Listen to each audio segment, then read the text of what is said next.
ಚಿಕ್ಕಮಾದು ಅಭಿಮಾನಿ ಬಳಗ ಮೈಸೂರು ಮತ್ತು ಚಾಮರಾಜನಗರ ಜಿಲ್ಲೆ ಎರಡು ಜಿಲ್ಲೆಯ ಅಧ್ಯಕ್ಷರು ಕ್ಯಾತ್ನಳ್ಳಿ ನಾಗರಾಜ್ ಅಂತ ನನ್ನ ಹೆಸರು. ನಾನು ಮೈಸೂರು ವಿಶ್ವವಿದ್ಯಾನಿಲಯದ ಸಿಂಡಿಕೇಟ್ ಸದಸ್ಯನು ಕೂಡ ಆಗಿದ್ದೀನಿ. ನಾವೆಲ್ಲರೂ ಕೂಡ ಪತ್ರಿಕಾಗೋಷ್ಠಿ ಕರೆದಿರ್ತಕ್ಕಂಥ ಉದ್ದೇಶ ಮೈಸೂರು, ಚಾಮರಾಜನಗರ, ಮಂಡ್ಯ, ಹಾಸನ, ಕೊಡಗು ಜಿಲ್ಲೆಯಲ್ಲಿ ನಾಯಕ ಸಮಾಜದ ಏಕೈಕ ಶಾಸಕ ಎರಡನೇ ಬಾರಿ ಗೆದ್ದಿರ್ತಕ್ಕಂಥವ್ರು ಅನಿಲ್ ಚಿಕ್ಕಮಾದೂರ್ ಅವರು. ಅನಿಲ್ ಚಿಕ್ಕಮಾದೂರ್ ಅವರಿಗೆ ಸಚಿವ ಸ್ಥಾನವನ್ನ ಕೊಡಬೇಕು ಅಂತ ಈ ರಾಜ್ಯದ ಕಾಂಗ್ರೆಸ್ನ ವರಿಷ್ಠರಾಗಿರ್ತಕ್ಕಂಥ ಸನ್ಮಾನ್ಯ ಶ್ರೀ ಸಿದ್ದರಾಮಯ್ಯ ಸಾಹೇಬರಲ್ಲಿ, ಕೆಪಿಸಿಸಿ ಅಧ್ಯಕ್ಷರಾಗಿರ್ತಕ್ಕಂಥ ಡಿ.ಕೆ. ಶಿವಕುಮಾರ್ ಸಾಹೇಬರಲ್ಲಿ ನಾವು ಒತ್ತಾಯವನ್ನ ಮಾಡ್ತಾ ಇದೀವಿ.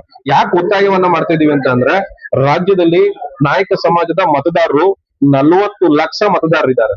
40 ಲಕ್ಷ ಮತದಾರರಲ್ಲಿ ಕಾಂಗ್ರೆಸ್ ಪಕ್ಷದಲ್ಲೇ ಮೀಸಲಾತಿ ಅಡಿಯಲ್ಲಿ 16 ಜನ ಶಾಸಕರು ಆಯ್ಕೆಯಾಗಿದ್ದಾರೆ.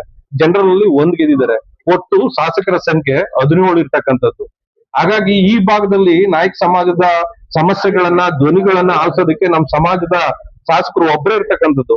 25 ವರ್ಷಗಳಿಂದಲೂ ಕೂಡ ನಮ್ಮ ಸಮಾಜಕ್ಕೆ ಸಚಿವ ಸ್ಥಾನವನ್ನ ಕೊಟ್ಟಿಲ್ಲ. ಬೇರೆ ಬೇರೆ ಸಮಾಜದವ್ರಿಗೆ ನೀವು ಸಚಿವ ಸ್ಥಾನವನ್ನ ಕೊಟ್ಟಿದ್ದೀರಿ, ನಾವು ಅದ್ರ ಬಗ್ಗೆ ವಿರೋಧ ಮಾಡೋದಿಲ್ಲ, ಸ್ವಾಗತ ಮಾಡ್ತೀವಿ. ಆದ್ರೆ ನಮ್ಮ ಸಮಾಜ ಶೈಕ್ಷಣಿಕವಾಗಿ ಸಂಘಟನೆ ಆಗಬೇಕು, ರಾಜಕೀಯವಾಗಿ ಅಧಿಕಾರ ಸಿಗಬೇಕು ಅಂತಂದ್ರೆ ನಮ್ಗೆ ಅಧಿಕಾರ ಬೇಕಲ್ವಾ. ಹಾಗಾಗಿ ನಮ್ಮ ಸಮಾಜದ ಧ್ವನಿಯಾಗಿದೆ ಇದು. ನಮ್ಮೊಬ್ಬರ ಧ್ವನಿ ಅಲ್ಲ, ಸಂಘದ ಧ್ವನಿ ಅಲ್ಲ, ಮೈಸೂರು, ಚಾಮರಾಜನಗರ, ಕೊಡಗು, ಹಾಸನ, ಮಂಡ್ಯದಲ್ಲಿರ್ತಕ್ಕಂಥ ನಾಯಕ ಸಮಾಜದವರ ಧ್ವನಿ ಇದು. ಆ ಧ್ವನಿಯನ್ನ ನಿಮ್ ಮುಖಾಂತರ ನಾವು ಮನವಿ ಮಾಡ್ತಾ ಇದೀವಿ.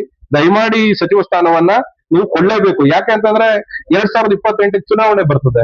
2028 ಚುನಾವಣೆ ಬಂದಾಗ ನಮ್ ಸಮಾಜದವ್ರಿಗೆ ನಾವು ಕಾಂಗ್ರೆಸ್ ವೋಟ್ ಹಾಕಿ ಅಂತ ಕೇಳಕ್ ಹೋದಾಗ ಸಚಿವ ಸ್ಥಾನನೇ ಕೊಳ್ಳಿಲ್ಲ ಅಂತಂದ್ರೆ ನಾವ್ ಯಾವ ರೀತಿ ಮನವೊಲಿಸಕ್ ಸಾಧ್ಯ ಆಗೋದಿಲ್ಲ. ಅಧಿಕಾರನೇ ಕೊಳ್ಳಿಲ್ಲ, ಅವರು 2ನೇ ಬಾರಿ ಕೋಟಿ ಗೆದ್ದಿದ್ದಾರೆ. ಆಮೇಲೆ ಈ ಭಾಗದಲ್ಲಿ ನಾಯಕ ಸಮಾಜದವ್ರಿಗೆ ಕೊಡ್ತಾ ಇಲ್ಲ ಅಂತ ಈಗಲೇ ನಮಗೆ ಪ್ರಶ್ನೆ ಮಾಡ್ತಾರೆ. ಅವ್ರು ಮನವೊಲಿಸ್ಬೇಕಲ್ಲ.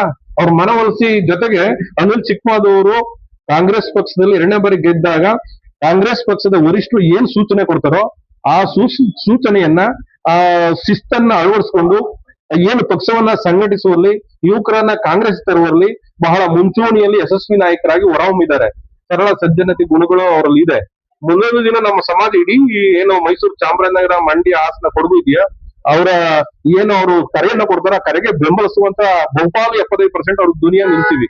ಹಾಗಾಗಿ ಅವ್ರಿಗೆ ಸಚಿವ ಸ್ಥಾನವನ್ನ ಕೊಡಬೇಕು ಅಂತಕ್ಕಂಥದನ್ನ ನಾನು ಒತ್ತಾಯವನ್ನ ಮಾಡ್ತೀನಿ. ಕಾಂಗ್ರೆಸ್ ಪಕ್ಷದಲ್ಲಿ ಸೀನಿಯರಿಟಿಗೆ ಮಹತ್ವ ಕೊಡ್ತಾರೆ. ಅನಿಲ್ ಚಿಕ್ಕಮಾದೂರ್ ಇನ್ನು ಯುವಕರು, ಅವ್ರಿಗೆ ಸರಿ ಕೊಡ್ತೀವಿ ಅನ್ನೋ ಏನಾದ್ರು ಮಾತು ಬಂದಾಗ ತಮ್ಮ ಹೋರಾಟ ಏನು? ಸೀನಿಯಾರಿಟಿಗೆ ನೀವು ಆದ್ಯತೆಯನ್ನ ಕೊಡಿ. ಸಂಘಟನೆ ಮಾಡಿ ಅವ್ರಿಗೆ ಗೆ ಎತ್ತ ಹುಲ್ಲಾಕ್ಬೇಕಲ್ಲ, ಗೆ ಎತ್ತು ಹುಲ್ಲಾಕ್ಲೇಬೇಕು ಅಲ್ವಾ. ಅದನ್ನ ಹಂಗೆ ಬಿಡ್ಬಿಟ್ರೆ ಹಾಗಾಗಿ ಇವರು ಕೂಡ ಸಂಘಟನೆ ಮಾಡ್ತಾ ಇದಾರೆ. ಆಮೇಲೆ ಇನ್ನೊಂದು ಸರ್, ನಾನು ರಿಕ್ವೆಸ್ಟ್ ಮಾಡೋದು ಏನು ಅಂತಂದ್ರೆ, ನಾನೊಬ್ಬ ವಿದ್ಯಾವಂತ ಪದವೀಧರ.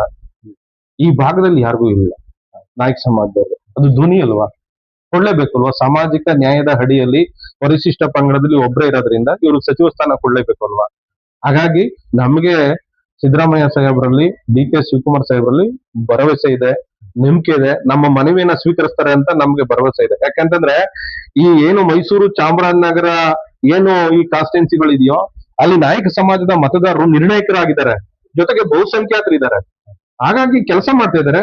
ಕೆಲಸ ಮಾಡತಕ್ಕಾಗಿ ನಾವು ಕೊಡಿ ಅಂತ ಕೇಳ್ತೀವಿ, ಕೊಡ್ಲೇಬೇಕು. ಇಲ್ಲಾಂದ್ರೆ ನಮ್ಮ ಸಮಾಜದವರನ್ನ ಮನವೊಲಿಸಕ್ ಆಗೋದಿಲ್ಲ. ನಾವು ಮುಂಬರುವಂತಹ ಚುನಾವಣೆಗಳಲ್ಲಿ ಮನವೊಲಿಸಕ್ ಆಗೋದಿಲ್ಲ. ಹಾಗೆ ನಮ್ಮ ಮನವಿಯನ್ನ ನಿಮ್ ಮುಖಾಂತರ ಪುರಸ್ಕಾರ ಮಾಡ್ತಾರೆ ಕಾಂಗ್ರೆಸ್ ವರಿಷ್ಠರು ಅಂತ ನಾನು ಒತ್ತಾಯವನ್ನ ಮಾಡ್ತಾ ಇದ್ದೀನಿ.